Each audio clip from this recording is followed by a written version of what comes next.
Okay, so I wanted to take a look at just a little bit more Bootstrap, and I want to do a little bit of like a what we might call a meta study. And so this is not a scenario that would happen in real life, but by studying something like this, we can get an idea of how our tests might behave.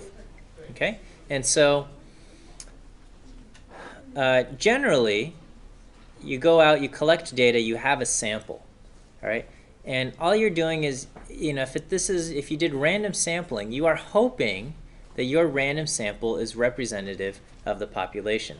But you have no idea if it actually is representative of the population. Whatever representative means, you don't know if it actually is representative or if it's not. You're just hoping that it is, okay? So what we're going to do today in our meta study is we're going to say, here we have the population. Okay, we're going to say we know what the population is, and then we will do random sampling on the population. And then we'll conduct our statistical method on that. And then we go back to the population and we'll draw another random sample. Okay, and we'll see how our conclusions might be affected by having a different random sample. Okay, and we can repeat this thousands of times or hundreds of times, because we've got computers to simulate all of this, and we can get an idea, a better picture of how the random sampling process might affect the conclusions we make with the tools that we have. Okay, and so this would be a meta study because here we're pretending, or we're saying that we know what the population is, and what we're interested in is the effect of random sampling from the population. Okay, so what I'm going to do is I'm going to start off by loading a library called Bootstrap. Library Bootstrap. And inside Library Bootstrap there's a data set called Law82. Okay? And what Law82 purports to be, and I don't know if this is actually true, it says, we're going to say there's 82 USA law schools, okay? And this treats this as the universe of 82 USA law schools. So I don't know how they decided what law schools make up the 82, but they're saying there's only 82 law schools in the US, and this is going to be our population, okay? And so what we're going to do is, instead of, what our data set shows is it has Lsat scores and GPAs for admitted students, okay? And we want to know, is there a correlation between the admitted students' Lsat and GPAs at these law schools? So we can do the actual correlation would be Law82 $, oops, not school, Lsat, and Law82 $, GPA. Okay, and so this is the actual correlation in our population. We've got a correlation of right around 0.76 in the population. Okay, we have in the Bootstrap package there is a data set called Law, and this is just a random sample of 15 law schools selected from the 82. Okay, and so this is kind of, if we were doing statistical inference, this is what we would be dealing with, and we're hoping that from this we can draw conclusions about the population. And so I could say, what is the correlation in my sample of 15 schools? And I would do correlation law $Lsat, law $GPA, and here the correlation in these 15 schools is 0.776. Okay, so that's rather close to the actual correlation of around 0.76. However, if I had taken a different sample of 15 law schools, my correlation could be quite different. Okay, so what I'm going to do here is I'm going to do set seed 1, and I'm going to sample. So we have 82 law schools. I'm going to sample from 1 through 82, and I'm going to sample 15 of them. Okay, and so these would be the 15 law schools that I select in this sample. All right, and so I'm going to subset Law82 on this, and select the second and third columns because that's the LSAT and GPA, and we'll call this LawSamp1. Okay. So if I look at law_samp1, here are the 15 law schools there, and I can ask what is the correlation between LSAT and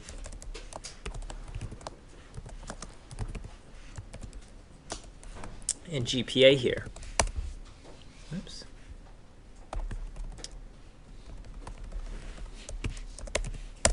Okay, and in this random sample, my correlation is a lot higher, around 0.95. Okay, and that's just because when I took a random sample of 15 schools, these 15 schools happen to have high correlation. Okay, just to give you an idea, here's I'm going to plot law 82 $ LSAT and law 82 $ GPA. Okay, so I'll plot this. This is all 82 schools, and let me just show you the LawSamp1. Okay, here we just randomly selected 15 of them, and you can see that they just happen to be these 15 that line up quite closely. Okay, and so in this case, our correlation ended up being around 0.95. I could take set another seed. I'm going to do set seed 2. I'm going to just draw another random sample of 15 schools from that population of 82, and if I calculate the correlation there, I get a correlation much lower of around 0.63. Okay, 0.627. So we can see the correlation of our samples depend heavily on just the random sample that we end up. Here I'm going to set seed to 10. I do the correlation, I get 0.8177. Okay, so each of these things affect the correlation that we observe in our sample, and that's to be expected. Okay. What we can do though is we can use Bootstrap to get an idea of the standard error of our correlation estimates. Okay.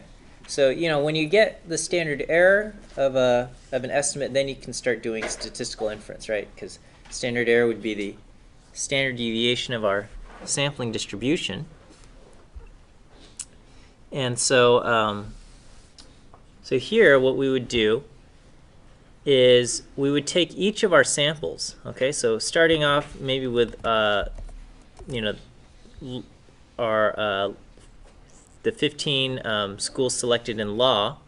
Okay, we can start with that, and again the correlation in law and law GPA, the correlation here is 0.776. Okay, and we can say, all right, what if I did a bunch of Bootstrap replicates here? Okay, I'm going to do 500 here. We'll take samples of size 15. Okay, we're going to store our results in this vector results. And what I'm going to do is I'm going to just perform Bootstrap resampling on our sample of 15. Okay, so again, in Bootstrap, we take our sample and we're going to sample with replacement. It's effectively creating an infinite number of duplicates of our sample, and we're going to treat that as our population. And we can just do this over and over and over again. Each time I run it, I'm going to extract the LSAT scores, the GPAs, and calculate the correlation between LSAT and GPA. And we can see how our LSAT and GPA scores, how that correlation might differ over a bunch of replicates here. Okay, and then by seeing all of the different correlation values that I see, I could then calculate the standard error by taking the standard deviation of all of these different correlation estimates from Bootstrap. Okay, so here I am not looking at the population of 82. I'm only looking at my sample of 15. Okay, is that clear what's going on in Bootstrap? You're taking samples from your sample, essentially? Yes, so I'm doing Bootstrap resampling, which takes my sample of 15, and I'm drawing another sample of 15 by sampling this thing with replacement. Okay, so effectively I'm taking my sample of 15 and I'm basically creating infinite copies of this, right? That's what sampling with replacement is. You're just creating infinite copies of this, and you're going to treat that as your population. And then I'm going to just draw another sample of 15, which means I'm likely to get some repeats of some of these rows or entries in here, and that's fine. But we're going to, redo that, calculate the correlation each time, and take a look at our results. So I'm going to just do set seed 1. I'm going to do for 1 through 500, we're going to just run through this, okay? Take a resample our sample, that's Bootstrap, calculate the correlation between Lsat and GPA, okay? And so here we can take a look at our results, and we can see from Bootstrap, my results, the correlation can range anywhere from around 5% to 98%, okay? But most of our time, the correlation is right around 77%, okay? And I can, plot the density of our results, kind of an estimate of our, kind of the distribution here. And we can see, most of them are right around 70-something, 80%, okay? And we can ask, what's the standard deviation of this? And this would be 0.13, 0.135. This would be an estimate of our standard error. Okay, this would be the standard deviation of all the different results that we got. Okay, that was using the sample of 15 in law. Okay, what if we had, okay, hang on, let me just show you if I want to use package boot, which is what I would recommend. Okay, is to use package boot, we have to create a function that will calculate the statistic that we want. In this case, the correlation between Lsat and GPA. So the functions that you always have to provide have to be a function of 2 arguments. One would be the data, and the other would be the indices that the boot function creates.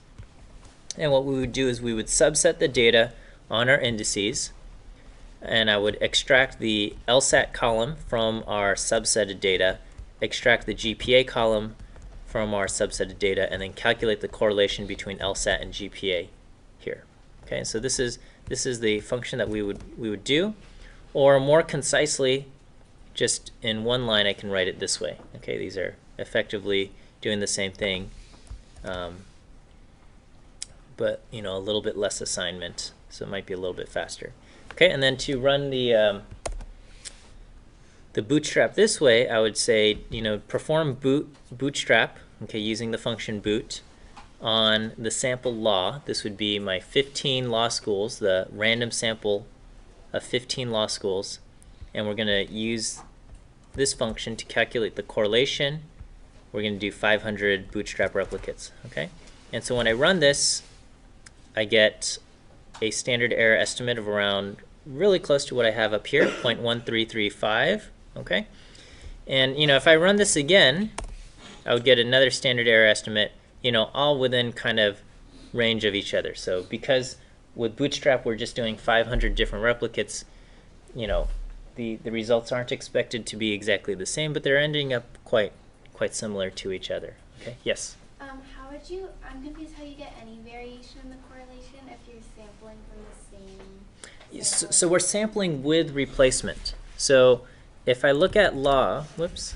So if I take a look at law, here are the 15 schools, and what I'm doing is I'm basically doing sample 1 through 15. I'm asking for 15 numbers, but I'm doing replace equals true.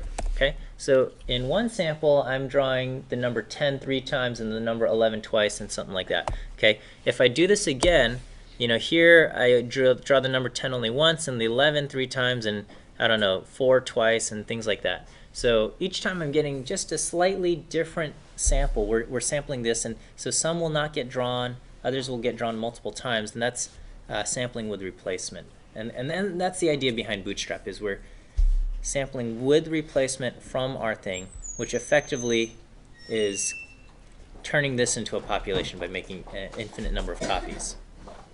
Yes? Could you also do it, or like if you also do it where like each sample that you drop in the sample is like of a smaller size? Yeah, I mean, you can do that. I'm trying to think. We generally don't do that, and the reason why we generally don't do that is that we're trying to understand kind of the variation that could possibly exist from our sample, and yeah, you could go smaller or bigger, but I don't know. I'd have to read a little bit more literature to see what the implications of doing that would be. In general, when you do Bootstrap, almost every time I've seen it, it's if your sample is size 300, you're going to do Bootstrap of a sample size 300, and I want to say it works out asymptotically that way. I don't know what happens when you do change up the thing. Okay, so here we do this, and we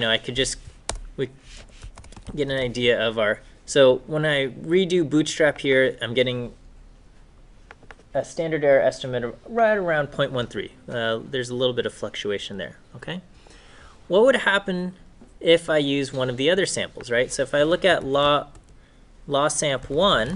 okay, LSAMP1, this was a different set of 15 schools chosen from that population of 82, and LSAMP1 had the correlation of around 0.95, if you recall, right?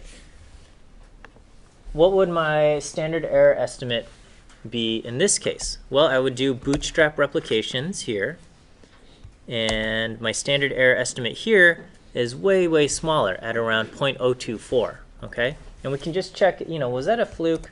No. Here I'll redo the Bootstrap right there, and yes, if I calculate the standard error in this thing, again, it's really tiny. Okay, around 0.025. If I look at a different sample, another sample of 15, LSAMP2, I'm getting a standard error estimate of around 0.145. And if I do LSAMP10, I'm getting a standard error estimate of around 0.053. Okay, and so we can see our standard error estimates depend very much on the random sample that was selected from the population. So each of these are random samples of 15 selected from that population of 82. And if we perform Bootstrap on them to get an estimate of our standard error estimates themselves vary widely depending on the sample that we've drawn. Okay? So, what is, you might ask, well, what is Bootstrap good for then? Well, Bootstrap works because in the long run, random sampling should work. Okay?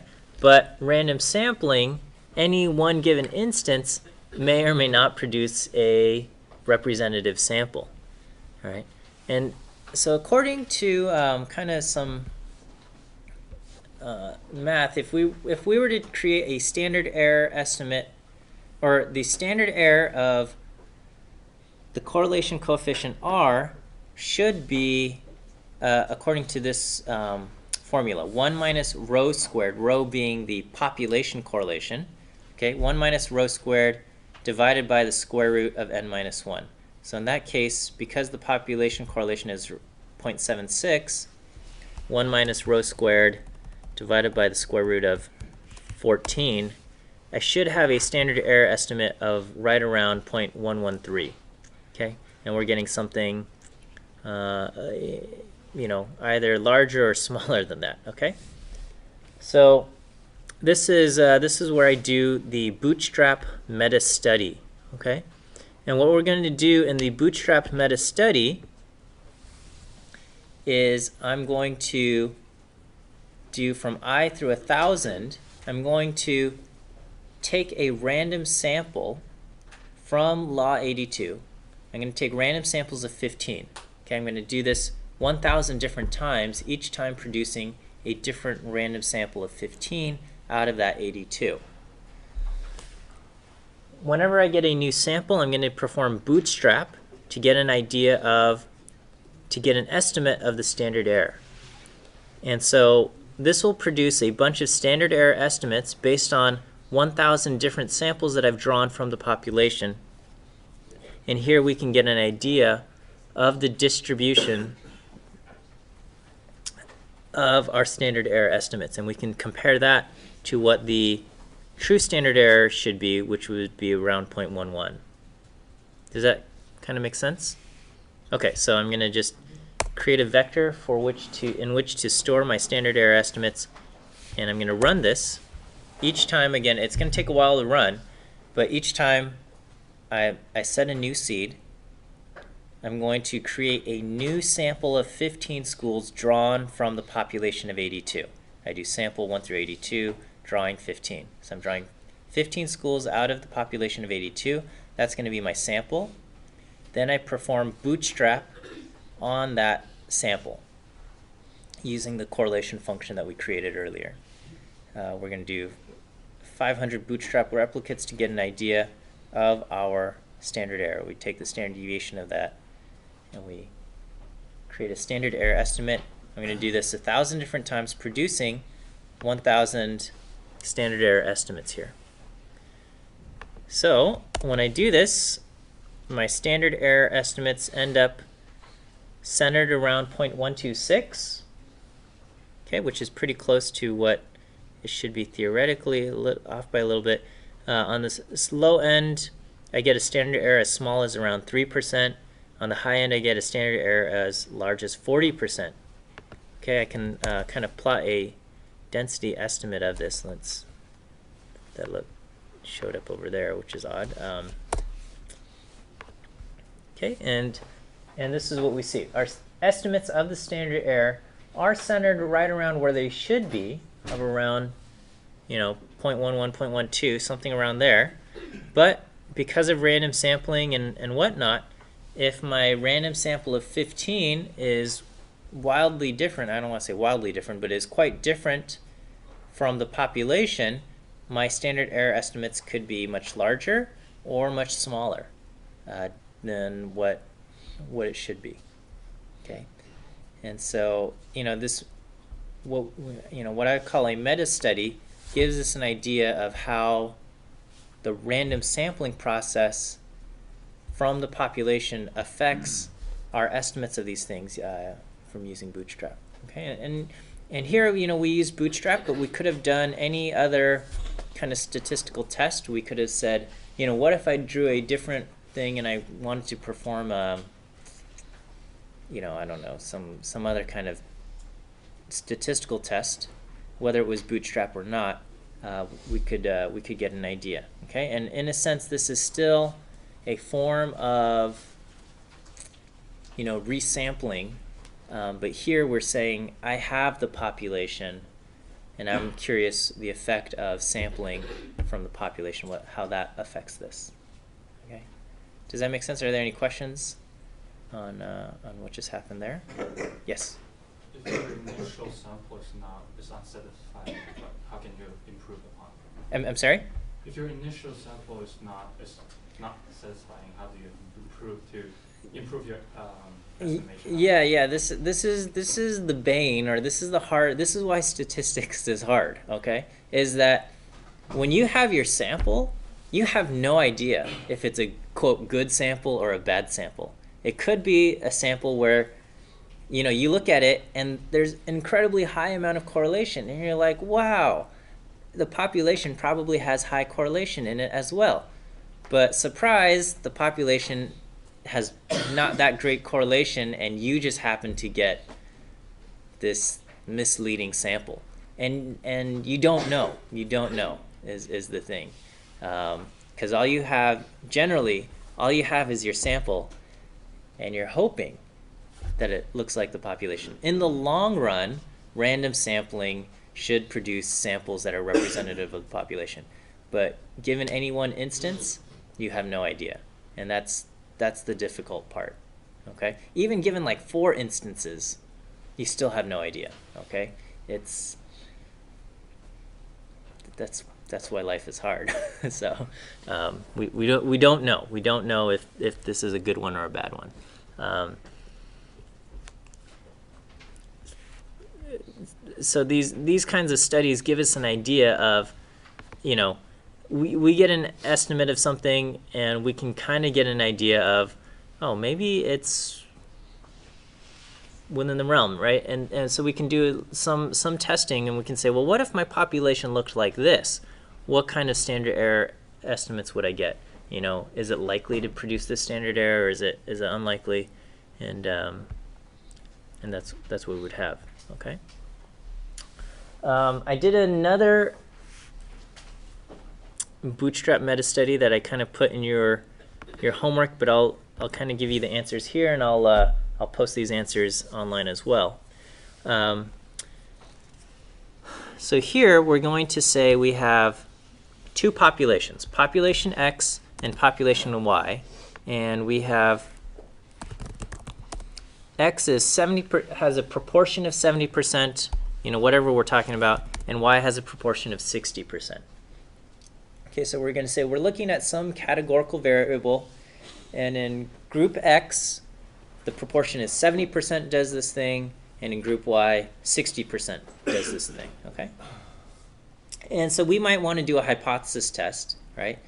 And, you know, if I drew a random sample from X and a random sample from Y, we might say, okay, my random sample of X is this and my random sample of Y is this. Does this provide evidence that in the populations there's a different proportion? Okay. What's different about this study is that we know the answer. We know that in the population, 70% of X does this and 60% of Y does it. Okay. We're curious that if we did a statistical test where we didn't know that, could we detect this difference of 10 percentage points? Okay, could we detect that? And this is, in a sense, like a power study. Okay, we want to know how good will our test be at detecting this kind of difference. And we can say, you know, here I'm saying the difference between our two populations is a 10 percentage point difference. You might say, well, how much sampling do I need to do if I want to detect a 5 percentage point difference? Or what if the difference is 20 percentage points? You know, how much do I have to do? We can kind of get an idea here. Okay. So anyway, I'm going to just pop this all into a data frame, and so I can summarize it using table dat and get 70% X is this, 60% Y is that. Okay. So here I'm going to say we don't, you know, we're going to draw samples from our population. All right. And the way I have the data frame structured is that if I look at the head of dat, the first 1,000 rows are all X, okay? And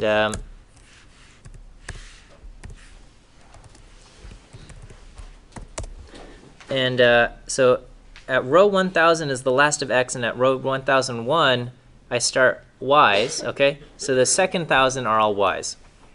So when I draw my samples, what I want is I want 100 from X, 100 from X and 100 from Y, okay?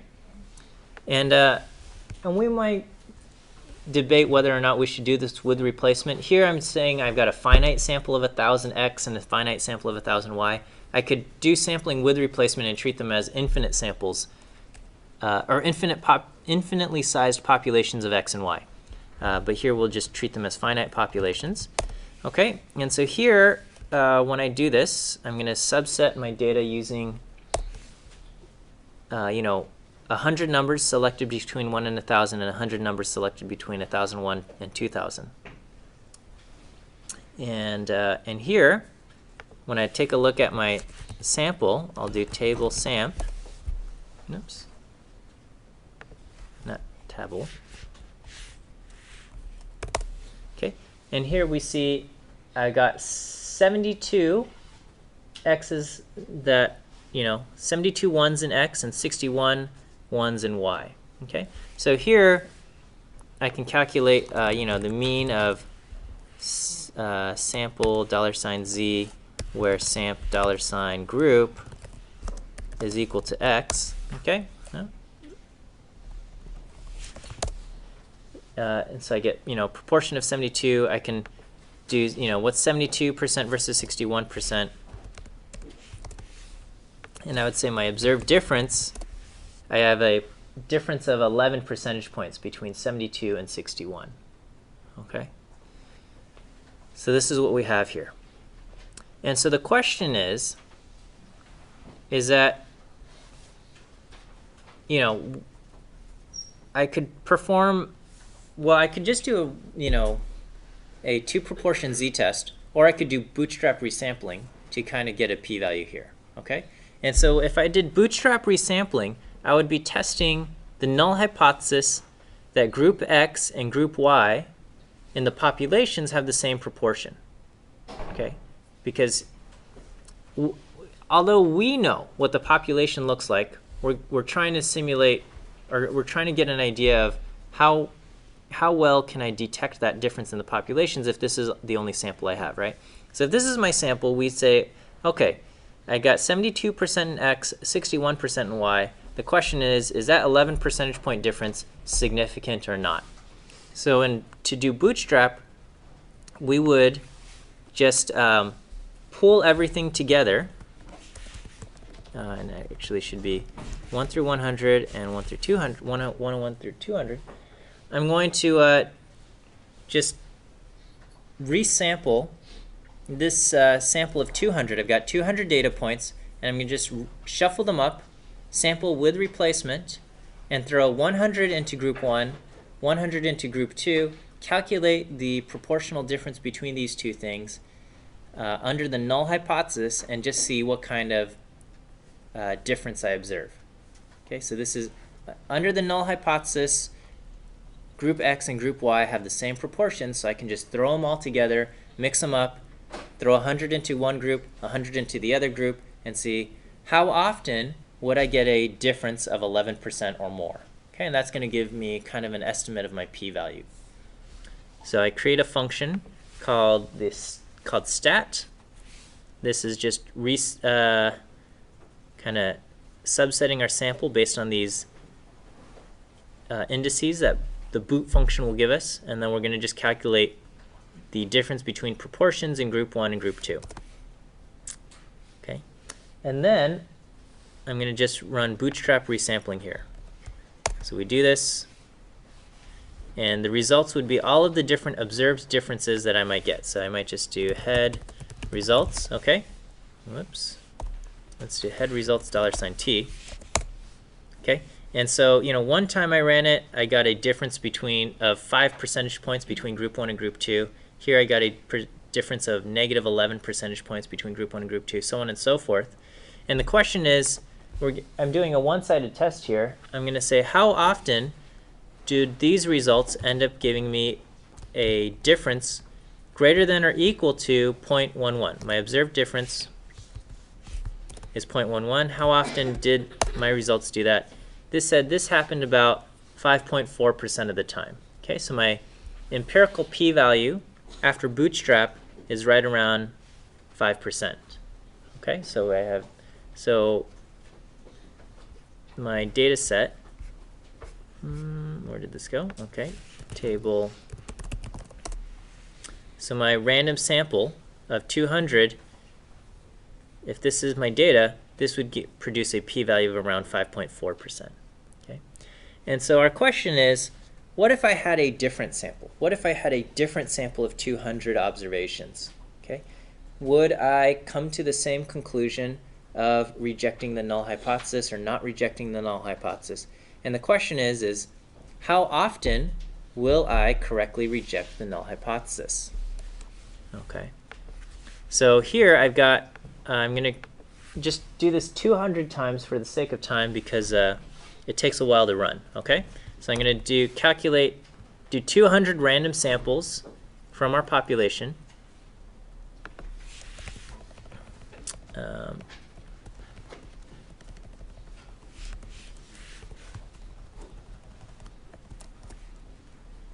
Okay, and every time I run this, I'm going to, here I'll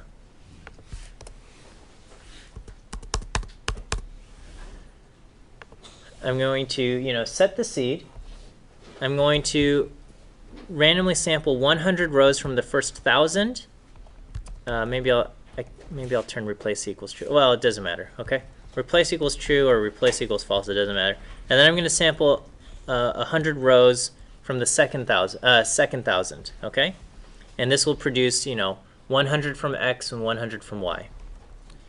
And here I'm going to calculate the observed difference between my proportions. So I'm going to just take the mean of those that are in X, mean of those that are in Y. This will give me an observed difference right there. And we're going to run Bootstrap on our sample. We're going to do and at the end of the Bootstrap, we're going to calculate how often our results were greater than or equal to our observed difference. That's what we want to do.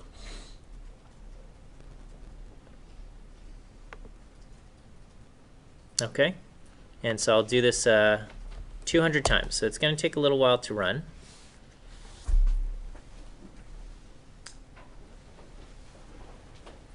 And so here we're going to just see how often did our Bootstrap replicates produce an observed difference that is greater than or equal to the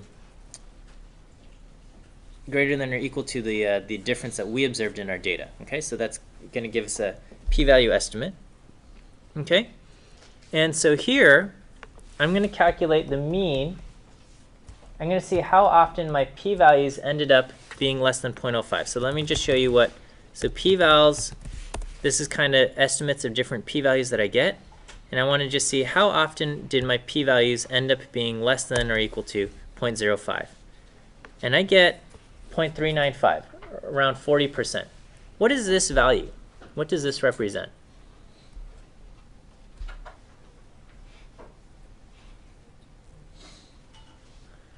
This represents the power of our test, okay? Because the power is the probability of correctly rejecting the null hypothesis.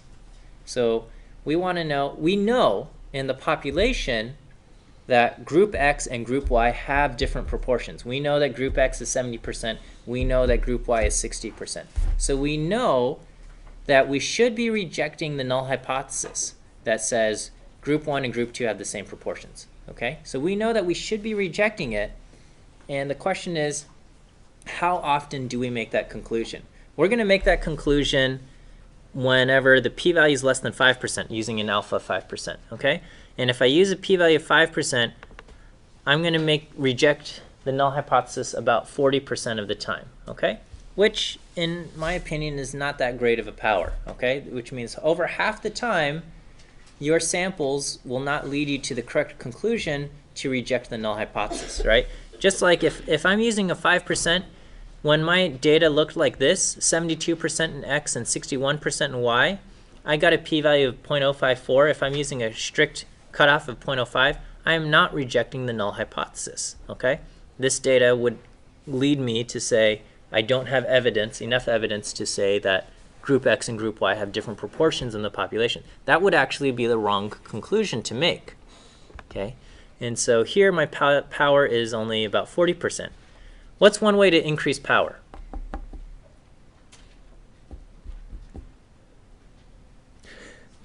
Huh? What can we do to increase power? Okay, increase the sample size. That's a good way, but expensive way to do it. What's the cheap way to do it if I don't want to take more data? The other way is increase alpha, right? So I can just increase my significance level and just say, well, I need less evidence to reject the null. The downside of that is I'm increasing my type 1 error, right? So I can say, instead of using 5% as my threshold, we're going to use 10%. Okay, if I increase it to 10% alpha, now I'm rejecting it around 51% of the time. A modest gain, okay, in power. Maybe it's not worth doubling your type 1 error risk. Okay, I don't know. That's going to have to be for you to decide. The other way is we can take samples, a larger sample size. Okay, and so when I do this, I could just rerun the thing and say I'm going to take samples of 200 from each group. Okay, And that would mean when I calculate my sample means, I would do 200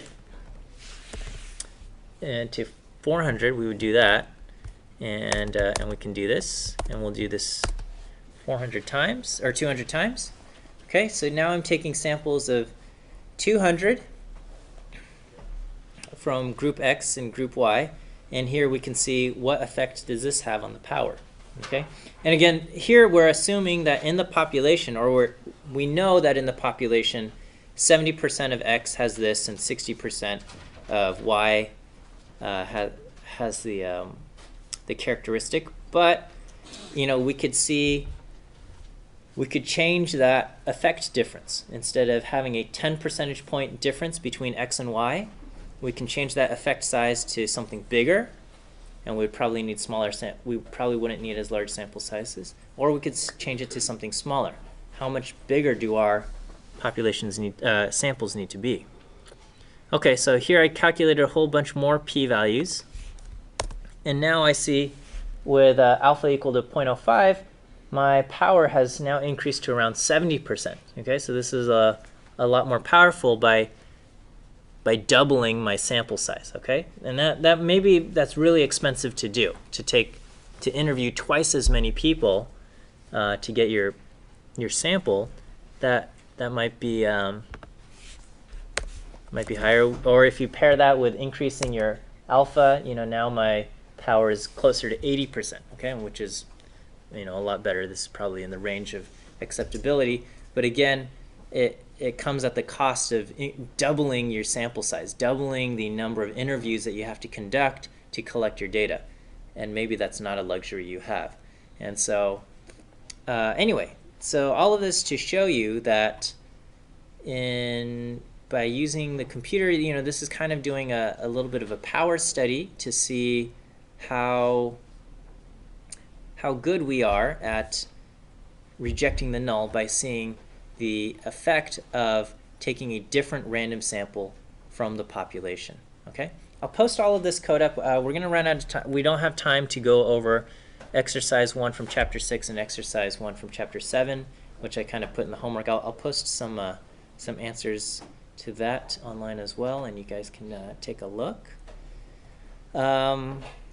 Other than that, yeah, it's been a pleasure being your teacher. I hope you've enjoyed the course and enjoyed the class, and good luck as you guys study on the final, and wish you all the best. So thank you.